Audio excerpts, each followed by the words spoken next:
Nigel Farage's appearance on Laura Kuenssberg's Sunday morning BBC show generated a myriad of complaints.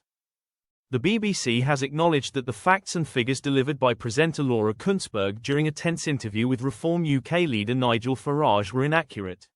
Following numerous complaints, the corporation was forced to issue a clarification and admit that they made a mistake. Farage appeared on the show on July 20, where Kuenssberg tackled him about an allowance received by Scarborough's Reform Mayor, Thomas Murray.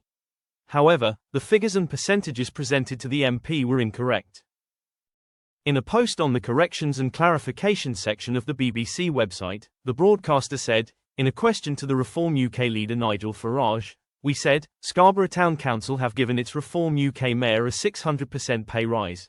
A payment of £500 up to £3,500. In principle, is that the right thing to do? We accept that it would have been more accurate to describe this as an increase to the mayor's allowance rather than a pay rise." Addressing a second inaccuracy, they continued, separately, the programme subsequently learned that the reporting on which the question was based has been revised to make clear that £3,500 is the maximum amount that can now be claimed, and the new allowance actually represents an increase of 250% and not 600% as previously stated.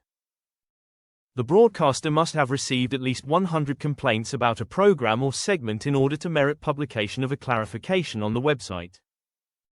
During his appearance, Farage also clashed with Kuenssberg over net zero.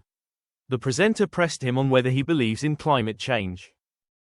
The Clacton MP argued that it was absolutely mindless for a country that produces less than 1% of global CO2 to beggar itself. Asked if he believed in man-made climate change, Farage said, "Do I believe there's climate change? Yes. Does man have an influence? Impossible to think we haven't got some influence. As to what proportion it is, I've no idea." Pressed again, he said, "This is not my religion, this is not my religion, I know it's the religion in Westminster now in a fairly godless age. The real point about it is, are we going to deindustrialize Britain? There are 2.5 million manufacturing jobs left in Britain that are under threat and could be gone in the next decade unless we change direction, and that particularly relates to energy policy."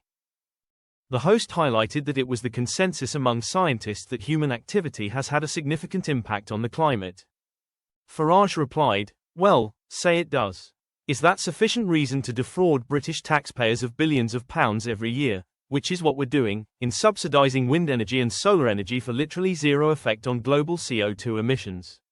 The same goes for closing our steel plants and moving the production to India.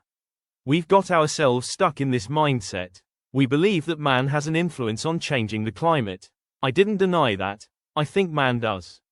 But whether that's a reason to transfer manufacturing to other parts of the world, to have the most expensive energy prices for industry in the world, and to make the poor poorer in society for almost no benefit whatsoever, I doubt it."